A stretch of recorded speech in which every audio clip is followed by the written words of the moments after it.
Saludos, muy buenos días. Un placer de nuevo de estar con ustedes en el análisis de Soto Jiménez, que sucede todos los lunes. Hoy tenemos como interlocutor, lo tendremos frecuentemente, al señor Francisco Lluveres.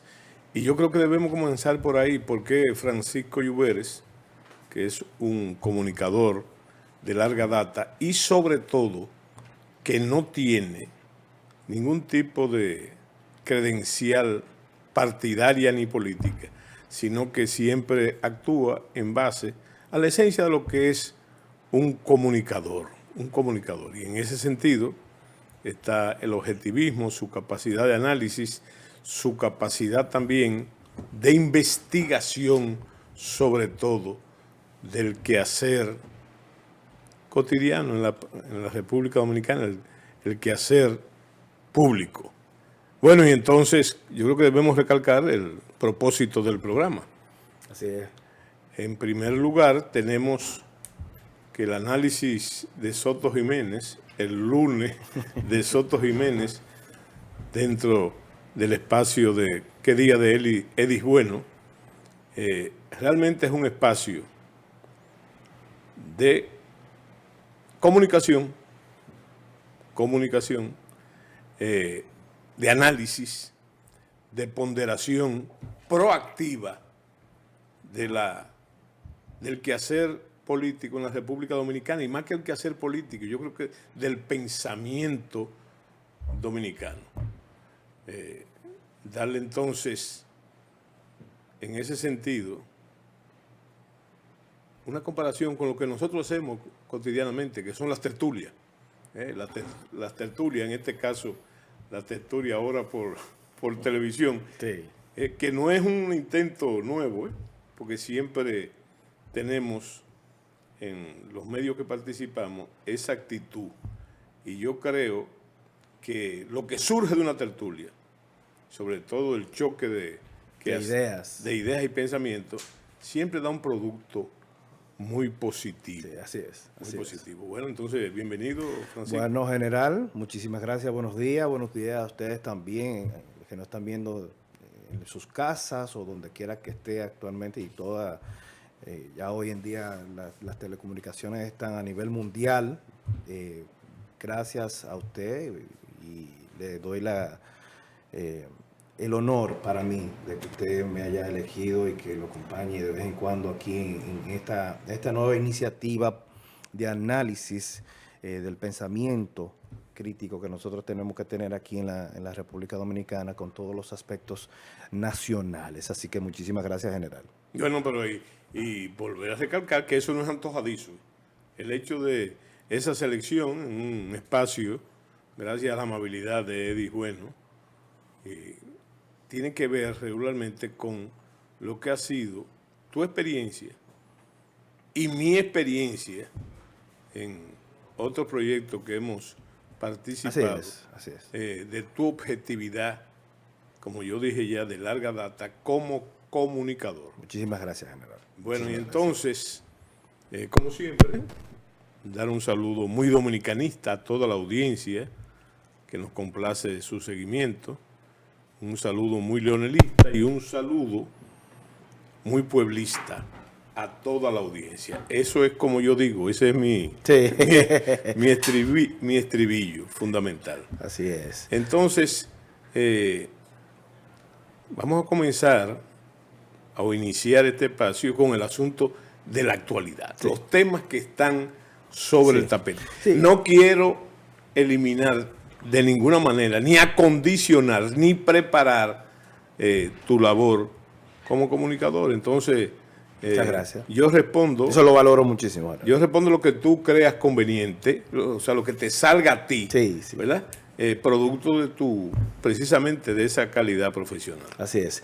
Bueno, comenzando ya con la actualidad, tenemos recientemente un tema que está en el debate público y es que el gobierno dominicano ha hecho un acuerdo migratorio con los Estados Unidos para recibir algunas extraditados de otras naciones, y eso ha encendido todo, como dije anteriormente, todo un debate nacional en diferentes sectores y cómo no, te tiene una voz cantante o una voz autorizada para darnos un poco de luz sobre este tema que está pasando con este acuerdo migratorio general. Bueno, ahí hay inicias con un sesgo cultural, porque eso podría ser una de las vértices de mi tema acostumbrado. O sea que si yo fuera a la audición, ya yo vería ahí cierto condicionamiento. Tú que conoces cuáles son las directrices de mi pensamiento. Y fíjate, eso nos lleva, ese acuerdo, como tú lo has llamado, migratorio, nos lleva a otro acuerdo, a otro acuerdo, que tiene que ver con lo mismo, con la reflexión que yo voy a hacer al respecto. Y ese otro acuerdo fue lo que tiene que ver básicamente con el uso de determinadas facilidades y bases aéreas en la República Dominicana, a raíz del gran despliegue militar que se ha hecho en el Caribe, que muchos han dicho, muchos no, lo ha dicho el mismo gobierno de los Estados Unidos, lo ha dicho, entre otras, Marco Rubio, secretario de Estado, y otros analistas militares y funcionarios militares, que es el despliegue militar más grande que se ha hecho en América Latina, norteamericano, que se ha hecho en América Latina a través de la historia. Yo creo que el gran asunto, y yo me cuido mucho de no hablar de lo que no estoy totalmente enterado, más allá de lo obvio, ¿verdad? Claro. Pero yo no sé si tú recuerdas, o los amigos televidentes recuerdan, si el primer acuerdo del uso de las bases y otras facilidades se conoce, nunca se conoció. Entonces, ¿cómo opinar usted de fondo? ¿Cómo usted analizar, catalogar un acuerdo que nadie conoce y que ahora se reactiva? Yo te digo a ti que más allá de ese movimiento en el Caribe, de esa demostración en el Caribe que ha dado su fruto y sigue en marcha, estoy hablando de sus frutos operacionales.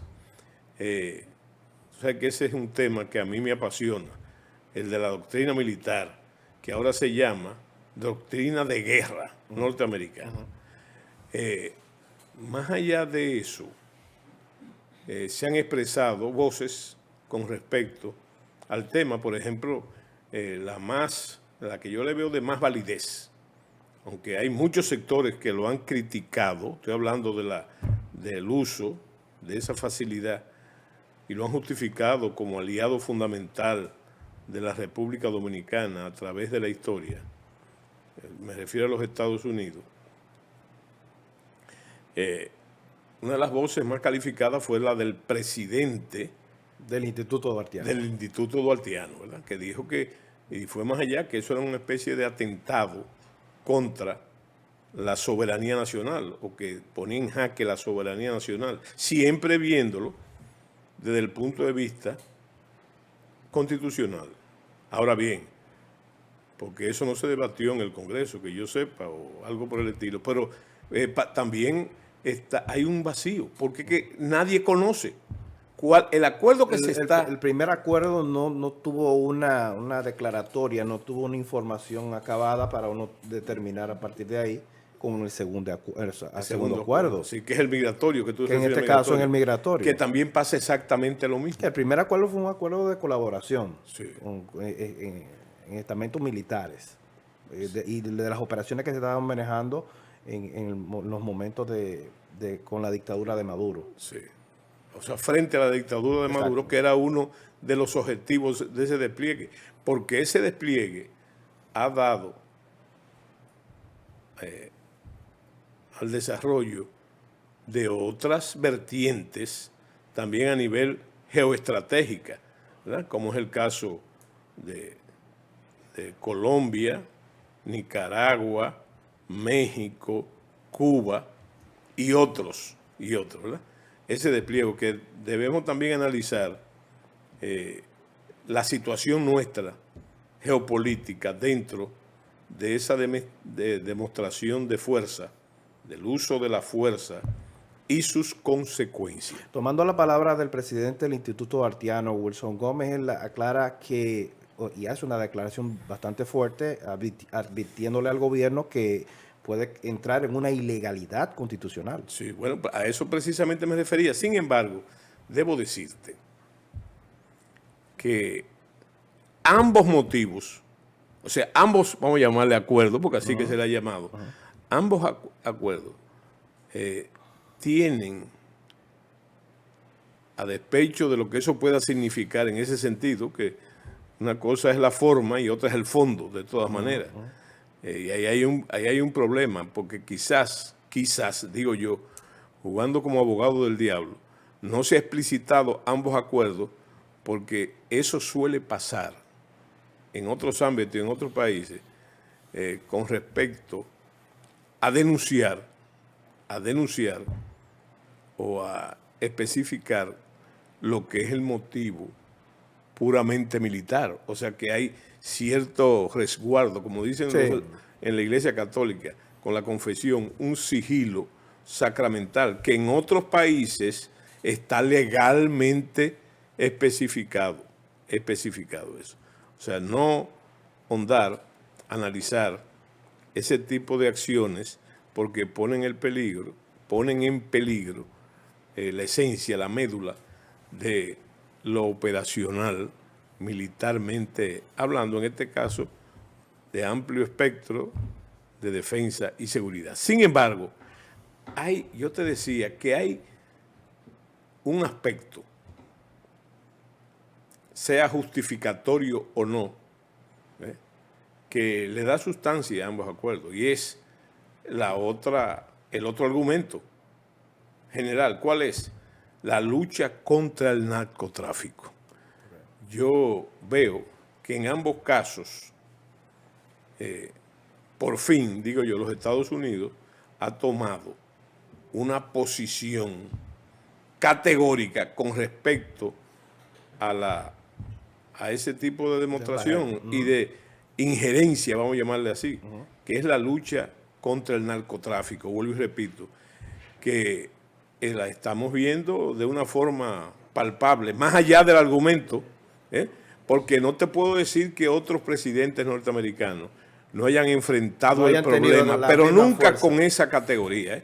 Yo recuerdo, para darte un caso del presidente Ronald Reagan, más allá de las semejanzas en muchos aspectos con el presidente Trump, esa lucha de dile que no a las drogas, etcétera.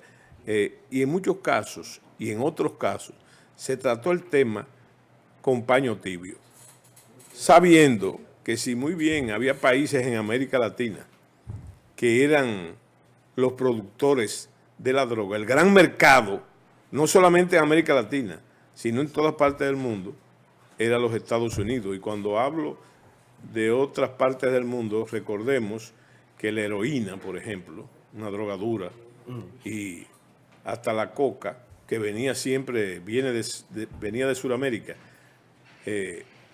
entonces el gran mercado era los Estados Unidos. Y se llegó a hablar de que había un fuerte componente en la economía norteamericana que venía de ese dinero tan cuestionado. Mal habido, claro. Sí, y sucio, la palabra es sucio, del narcotráfico. Sin embargo, yo veo que ahora se ha pasado a los hechos y hay cosas que lo han tipificado. Por ejemplo, la gente debe saber que lo mismo pasaba con la marihuana. La marihuana era también consumida en gran manera por muchas épocas y edades por los Estados Unidos. Pero resulta que ahí ha habido un proceso, pero que ahora los Estados Unidos son uno de los mayores productores de marihuana, no consumidores. Consumidores también, pero productores. Y ahora el nuevo fenómeno de las drogas sintéticas. En este caso el fentanilo. Sí, de todas maneras, hay una posición que ha llegado a la implicación militar de acabar o de enfrentar o interrumpir el curso de esa subeconomía en el papel de los Estados Unidos. Hay una política en ese sentido del narcotráfico que se ha sentido, se ha visto, hay un movimiento. ¿Qué análisis le da a usted, qué lectura le da a usted en cuanto al apoyo de Estados Unidos a combatir este flagelo? ¿Cómo usted lo ve? Yo te digo que no me deja de, no llamar la atención solamente, sino me llama la atención, como yo he dicho ya, que no es, pero positivamente, porque se ve una determinación de enfrentar el problema, y no solamente con la República Dominicana, que no es una productora de drogas, siempre ha sido y se ha catalogado, recuerdo el pensamiento como un puente del general McCaffrey, a quien yo conocí personalmente y le llegaron a llamar el zar de las drogas. El zar de las drogas no, el zar de la lucha. Un oficial que tenía otros méritos. Por ejemplo, fue condecorado en Vietnam y su pasado tiene que ver mucho con un ejercicio militar determinante. Dio en ocasiones cifras, y cuando yo digo que me la dio en persona a mí, recuérdense que yo era agregado militar naval y aéreo en Washington en esa época, y entonces él dijo, cosa que me alarmó mucho a mí, que más o menos el 35% de la cocaína y de la droga que entraba a los Estados Unidos pasaba por la República Dominicana, y tuvo iniciativa como fueron los DOIF, que hay poca información sobre los DOIF. Ellos lograron, eran una especie de destacamento de inteligencia y localización en la frontera dominica-haitiana para evitar lo que en México se llama los caminos verdes, no solamente con la migración y la droga, que son los mismos. Bueno, pero la respuesta del general McCaffrey, yo creo que trazó pautas interesantes, porque resulta que cuando yo fui ministro de la Fuerza Armada encontré 3 en la frontera y yo la llevé a 5 o a 6 DOIF, porque lo bueno se copia. Sí. Lo bueno se copia. Y entonces también tratando de manejar la soberanía de la lucha. Claro. ¿Y por qué hablo de la soberanía de la lucha antinarcótica? Mira por qué. Porque resulta que en el sistema internacional los países pueden trabajar en cooperación siempre y cuando los intereses nacionales de ese país con el país anfitrión coincidan. Coincidan, así es. ¿Verdad? Es un real acuerdo. Eso es un real acuerdo, ¿verdad? Y eso pasaba precisamente porque ellos tenían un problema. ¿Cuál era la ruta? Venía por Haití y otros lados, la droga, y se internaba en el territorio nacional, y de ahí pasaba, vamos a llamarle así, aunque no sea absoluto, en Yola, hacia Puerto Rico, y de Puerto Rico ya estaba en territorio norteamericano y se facilitaba el... Usted Ahora, mi opinión es que lo positivo que yo veo, sin buscarles media tinta, a esos operativos del Caribe, que comenzaron en el Caribe, no en el Medio Oriente, en el Caribe, tienen esa...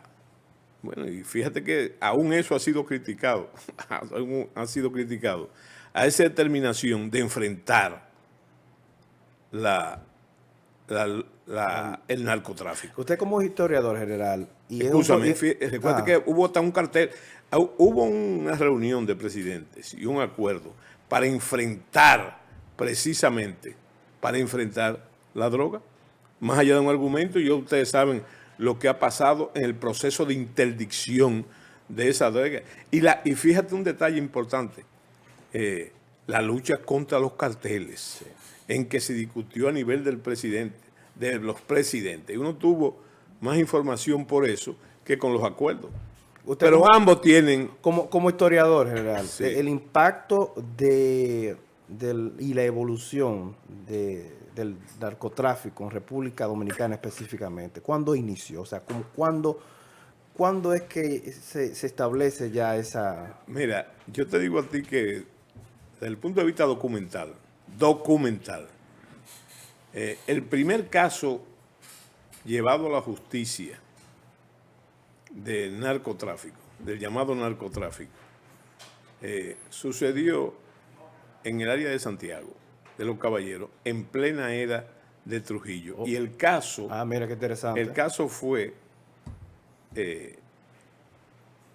y los sometidos fueron los dueños de una farmacia. Ok. ¿Y dónde se registró? ¿Por qué se registró? Porque había ciertas personalidades que por enfermedades terminales habían usado como paliativo la morfina. Y entonces parece que se fueron más allá. Se volvieron no adictos. para negociar la morfina. No. Se volvieron adictos al medicamento. Al medicamento, sí. Y entonces parece que esa farmacia no llenó las formas. Las formas, y entonces se produjo eso. Ese quizá es el que yo he encontrado, puede haber otros. Los antecedentes más lejanos, más pretéritos del caso. Y después de ahí hay otro elemento que hay que mencionar. Y ya es una cosa vivencial. Siendo yo un niño, prácticamente tenía 6 o 7 años, o 7 u 8 años, cuando la intervención militar norteamericana del 65, ¿verdad? Entonces, las tropas trajeron ese problema, naturalmente entre ellos. Y nosotros, de alguna manera, después copiamos ese fenómeno con la marihuana. Ese problema, de lo que yo te estoy diciendo, no solamente pasó en la República Dominicana, sino que pasó en Vietnam también, donde el problema de la adicción de los soldados se hizo naturalmente, pero con más volumen, porque recuérdate que Vietnam tenía ya el problema del opio y todo Oriente y otras drogas fuertes, pero con la marihuana también. Y yo he visto fílmicas inclusive de soldados norteamericanos fumando, aspirando el humo de la marihuana hasta en el humo de los cañones, de los fusiles. Y no, y que en aquella época donde estaba también entrando la marihuana y el opio, en la guerra del opio, en aquel momento Estados Unidos, existen antecedentes donde se utilizaban los ataúdes de los militares muertos, de los que habían fallecido en la guerra de Vietnam, y se utilizaban esos ataúdes eso para el narcotráfico. Eso fue posterior, pero recuerda. Ciego. Sí, recuerda. Y hay un documental y una película interesantísima donde explica eso que tú dices. Naturalmente, eso no quiere decir, como se trató de articular, porque no me consta, de que eso fue algún tipo de estrategia. Por lo menos aquí en la República Dominicana, hay gente que liga ese antecedente, lo liga con un propósito de matar el heroísmo en la juventud dominicana. Y eso, si fuera así, entonces tendríamos que ver la introducción junto con la marihuana, de la cultura de la droga, que existe la cultura de la droga y estaba muy ligada en esa época con las discotecas, la música. Solamente hay que recordar el festival Woodstock. Y entonces, era todo un movimiento. Sí, eso ya sería aventurado. Sí. Es interesante todo este tema que usted ha desglosado y de su experiencia, cómo ha evolucionado este tema del narcotráfico y que lamentablemente nuestra sociedad está sufriendo de eso. O sea, nuestra sociedad, nuestros jóvenes está sufriendo de estas adicciones y que, bueno, ahora mismo hay un tema con unos jóvenes que están siendo operativos, rescatadores y se ha hecho todo viral y que este impacto de las drogas, el narcotráfico, le ha hecho un gran daño a nuestra juventud dominicana. Claro, y déjame decirte que al tú decir eso, tiene que ver, ya para salirnos del tema, y tengo que citarme de manera individual y personal, porque cuando yo asumí la Secretaría de las Fuerzas Armadas, se produjo un impasse con el asunto de los DOIF, ¿verdad? De los DOIF. Entonces, frente al Estado Mayor General y frente a los agregados militares, el director de la DEA, el director de la CIA, yo les reiteré que las Fuerzas Armadas iban a colaborar con la lucha contra la droga, contra el narcotráfico. ¿Por qué? Porque la droga dañaba la democracia dominicana. En esa época ya, estamos hablando del año 2000, dañaba la juventud dominicana, era un problema para la salud del pueblo dominicano, para la seguridad y para la democracia. Entonces, ellos aceptaron mi pedimento para que yo pudiese formar otros DOIF, no solamente en la frontera. Ellos tenían 3 en la frontera. Yo creo que llegaron a tener 5 en la frontera, ya bajo la férula dominicana, sino también en el este, en zonas como Miches, etcétera, que es por donde salía la droga para nosotros poder interdictarla. General, antes de la pausa, que ya estamos entrando al primer corte, Sí. ¿Cómo nosotros los ciudadanos podemos dividir el trabajo o visualizar el trabajo de cada institución que lucha contra la droga? En este caso, ¿cuál es la función de las Fuerzas Armadas? ¿Cuál es la función de la DNCD? ¿Cómo se divide esos estamentos? Tú sabes muy bien, eso también tiene su historia, que no nos vamos a meter ahí porque es muy dilatado. Pero fundamentalmente, el organismo contra la droga en la República Dominicana, a raíz de ese boom que te dije, estamos hablando al principio de los 12 años del doctor Balaguer, era el Departamento Antinarcótico de la Policía Nacional. Esa era. Las Fuerzas Armadas, como en otros países de América, tenían vedado inmiscuirse en ese tema, pero la funcionalidad lo fue llevando, porque las Fuerzas Armadas, sin manejar exactamente el caso, y estamos hablando de que yo era teniente, empezaron a ver precisamente casos que lo interdictaba las Fuerzas Armadas, el Ejército, básicamente la Marina, bueno, lo interdictaba y entonces eso producía que ya estábamos en vía de un problema. Estábamos en vía de un problema. Y entonces la Fuerza Armada, hasta que surgió una fórmula.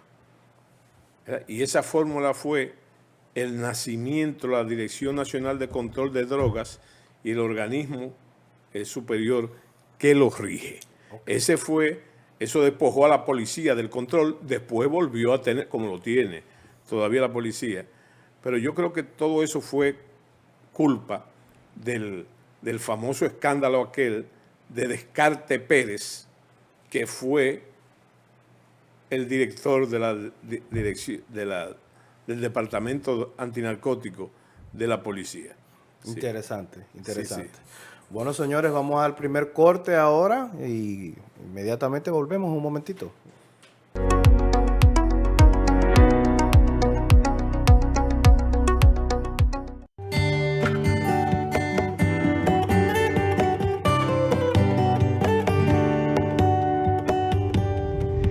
Montaña Mágica, un lugar mágico. Contáctanos.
de Jerónimo iPhone. Jerónimo iPhone.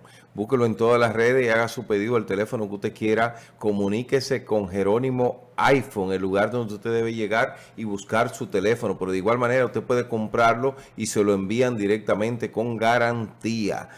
Los mejores teléfonos nuevos siempre están en Jerónimo iPhone, como debe de ser.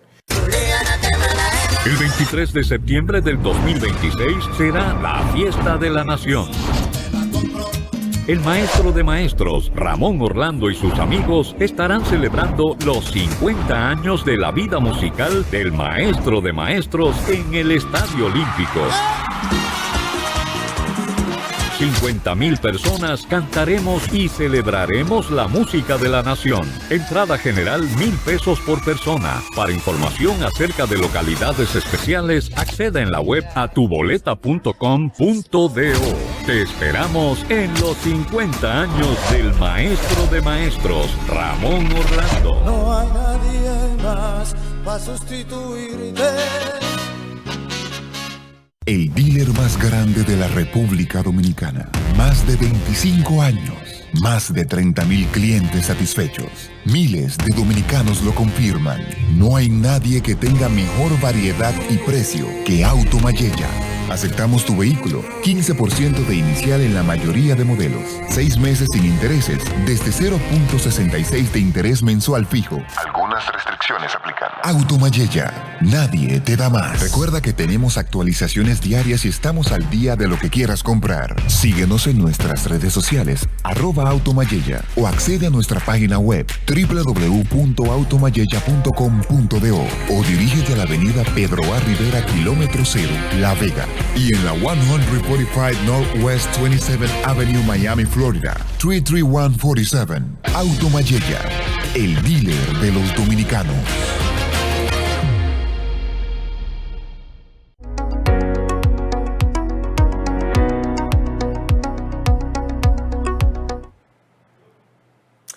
Bueno, retornamos en qué día con Eddie Bueno y en este caso la sección del general Soto Jiménez, los análisis del general Soto Jiménez, por aquí por Cinevisión. General, hay un tema importante también que nosotros queremos destacar en el día de hoy para todos nuestros televidentes, y el caso de Omar Fernández, este joven que, como todos saben, hijo del presidente Leonel Fernández, que ha causado una gran aceptación por la ciudadanía y que está dentro del partido Fuerza del Pueblo como una aspiración futura para liderar, en este caso, la presidencia de la República en algún momento, como lo vean muchísimas personas. ¿Qué piensa usted? ¿Cómo vemos este fenómeno de Omar Fernández? Bueno, yo creo que tú lo has dicho. El senador por la Fuerza del Pueblo, Omar Fernández, se puede catalogar como un verdadero fenómeno político. A despecho de su juventud, sí, es un gran fenómeno político. Pero a diferencia de que eso pueda ser, de alguna manera, una especie de, o sea, alimentar eso, puede ser una estrategia de los adversarios de la Fuerza del Pueblo y del presidente Leonel Fernández. Yo siempre tengo que decirlo. Lo primero es que si él no tuviera las condiciones que tiene, entonces no sería un fenómeno. Claro, no tuviera la percepción que tiene. Es claro, más, hay muchos que ven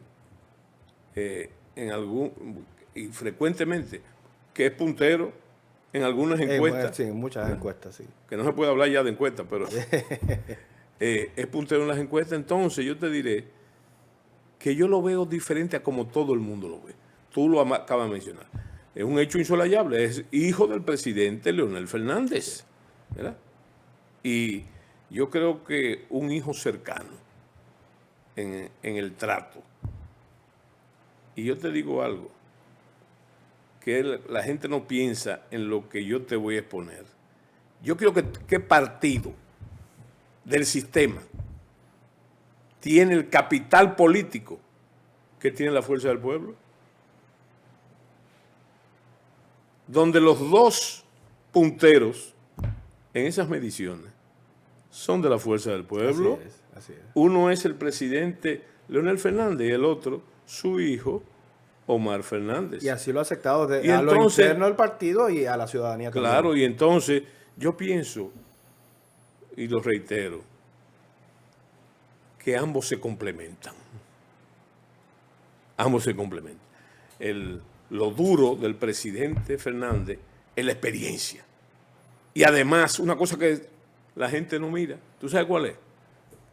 Dentro de esa experiencia, la forma en que ha lidiado con las crisis que le han tocado y cómo ha salido airado.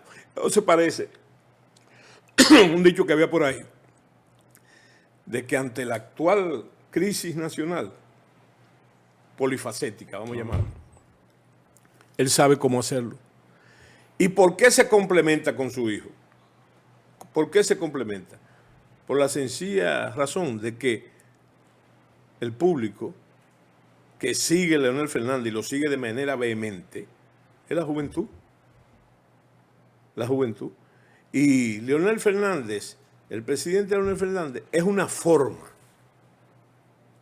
de que las nuevas generaciones reconozcan lo que nuestra generación sabe, porque la ha vivido, lo vean en Omar Fernández.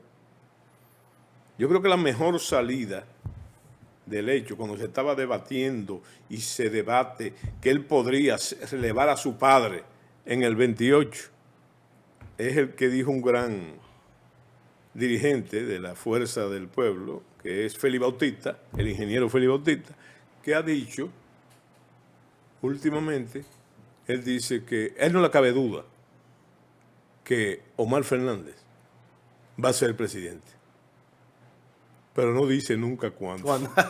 ¿Me entiendes? O sea que yo creo que no hay partido que tenga ese capital político. O si hay, que me lo digan. Hoy justamente salió otra encuesta del grupo ACD Media, donde es justamente lo que estamos hablando, del fenómeno político y de cómo está la aceptación tanto del presidente Fernández como la de Omar Fernández.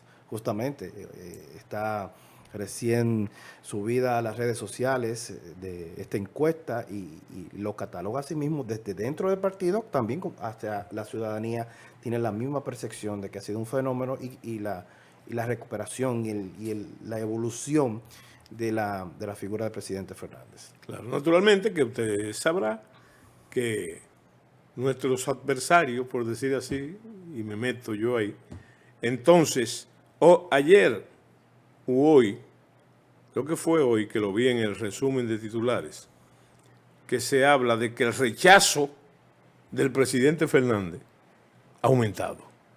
Un famoso rechazo que quizá pudo, yo ni aún así lo creo, en la época de la salida del presidente Fernández del gobierno, entonces comenzó a fomentar y a fermentar el famoso rechazo, ¿verdad? Bueno, pero resulta que será cierto, como decía el amigo de nosotros, será cierto que ese rechazo ha aumentado. Yo pienso que ha disminuido considerablemente, y lo dicen los números. ¿Qué números lo dicen? Del posicionamiento. Cuando se produjo la salida del presidente Fernández, después de la determinación de la candidatura del PLD, ¿qué ha pasado? ¿Qué ha pasado? Lo que ha pasado es que la Fuerza del Pueblo se comenzó en la casilla número 18, Sí. Después cayó en la 3 o en la 2, en la 3 y después en la 2. Y ahora en la 2. Ahora en la 2. Yo creo que está en el 1. En el 1. Sí, esta evolución sí. Y del yo creo partido que ha sido importante. Su hijo, el senador Omar Fernández, miembro de la dirección política de la Fuerza del Pueblo, ha sido un elemento fundamental para que ese rechazo, si existiera, baje considerablemente. Hay un tema que va un poco relacionado con esto de los partidos políticos y es la propuesta que hay desde la disminución de los recursos a los partidos. ¿Qué piensa el general Soto Jiménez sobre el particular? Yo creo que es incoherente. Es incoherente. Porque al mismo tiempo, a esa disminución propuesta, que no es nueva, recuérdense que ya hubo una ocasión que resulta que le quitaron a los partidos políticos un 50% para la construcción de una universidad en la zona oriental. Estoy hablando del principio de gobierno. Y yo te digo a ti, fíjate qué coincidencia, en el mismo proceso preelectoral, mira, no se ha construido todavía. La famosa extensión no se ha construido. Yo creo que es un tema que tiene que tratarlo entre los partidos y el gobierno con pinza, vamos a decirlo así, porque eso de producirse lesiona considerablemente el proceso democrático que tenemos en el país. No, y de parte de la oposición tiene que manejarlo para que entonces la ciudadanía, la población no lo vea como que esos recursos se dilapidan así de manera... La suspicacia que despierta también. Porque al mismo tiempo, como te decía, el gobierno está buscando consenso entre los partidos. Está buscando consenso. Hubo un recorrido que hizo el señor Paliza por los partidos, los principales partidos, para buscar el consenso en determinado, con esas cosas que están en discusión. ¿Verdad?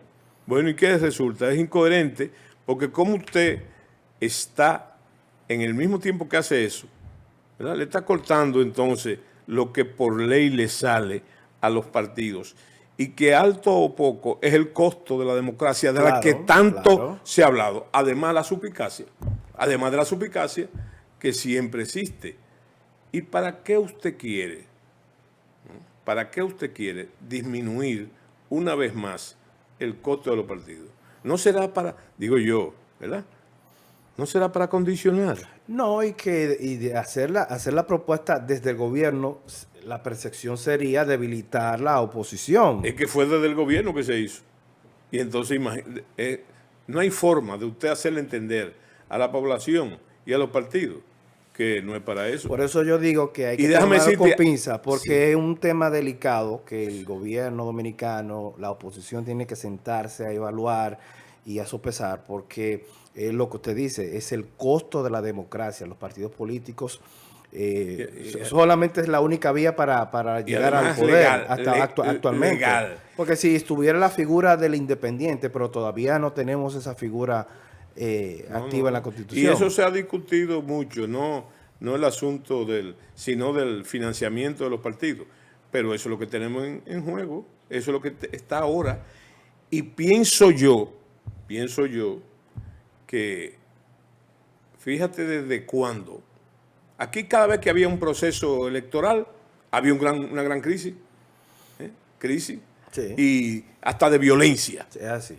Pero desde el gobierno del 86, aquí no ha habido crisis política, o al menos que yo no vivo en otro país, pero aquí, bueno, pero tenemos el caso del mismo presidente Hipólito Mejía, que batió un récord cuando perdió su intento de reelegirse. Ustedes no recuerdan eso. Él batió un récord mientras se vivía especulando, antes de las 8 de la noche. Él reconoció su derrota. Entonces, no ha habido ese tipo de crisis.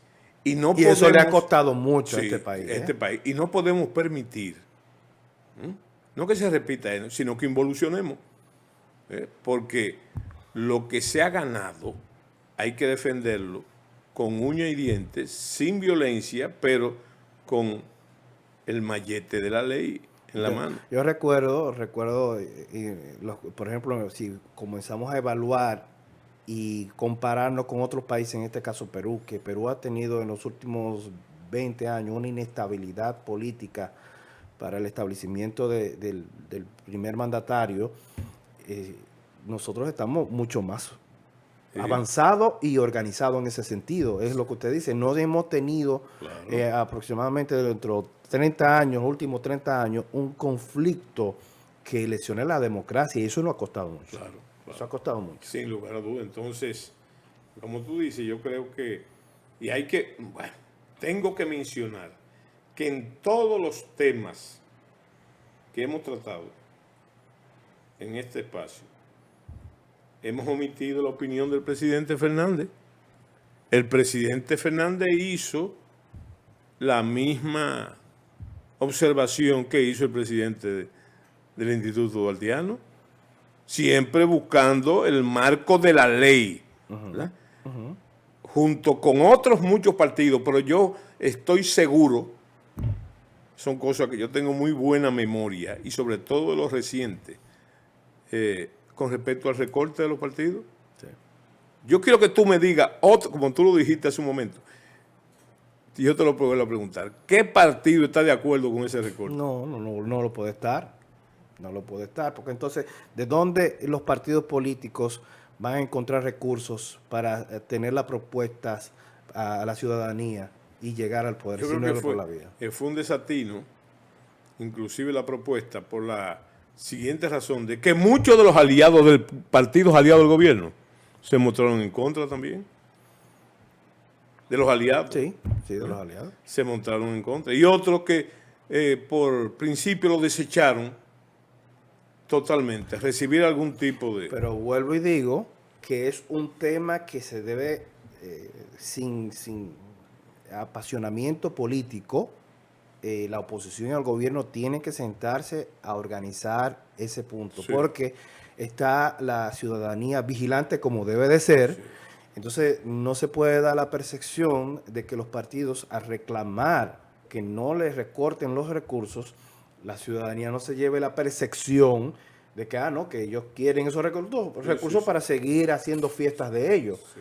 Y lo que está en el trasfondo es la lucha por la democracia misma.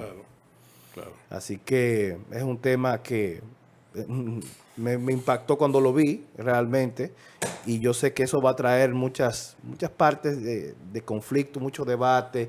Eso está todavía dentro del tapete nacional, este recorte que vuelvo y digo, Muy tienen bien. que aprenderlo, tienen que manejarlo mejor. Dicen que se va a conocer en el Congreso, ¿verdad? Yo lo veo muy bien. Yo lo veo muy bien. Sí. Que yo estoy casi seguro de que hay legisladores del mismo gobierno que no están de acuerdo con eso. No, que no lo pueden O que estar. ven el daño que eso puede hacer a sus aspiraciones, etcétera. Y entonces, ¿de dónde van a encontrar los partidos los recursos? Sí.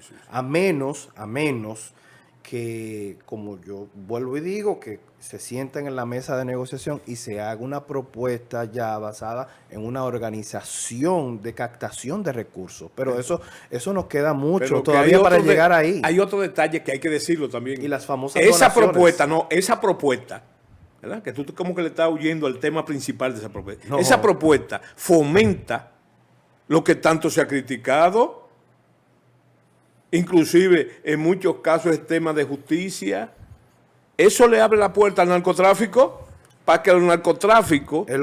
Ahí es que quería entrar. Ahí era que quería entrar. O sea, que si le recortamos recursos a los partidos políticos de oposición, entonces le está dando cabida al ingreso de recursos no válidos por otra vía. Y por cierto, que volvemos al presidente Fernández, que ha dicho muchas veces a su dirigente que uno debe ser el arquitecto de la victoria, ¿verdad? Cotizando en su partido, para evitar que dinero de otra, no estamos inventando nada, de otras latitudes contamine la política dominicana. Sí, ¿verdad? es así.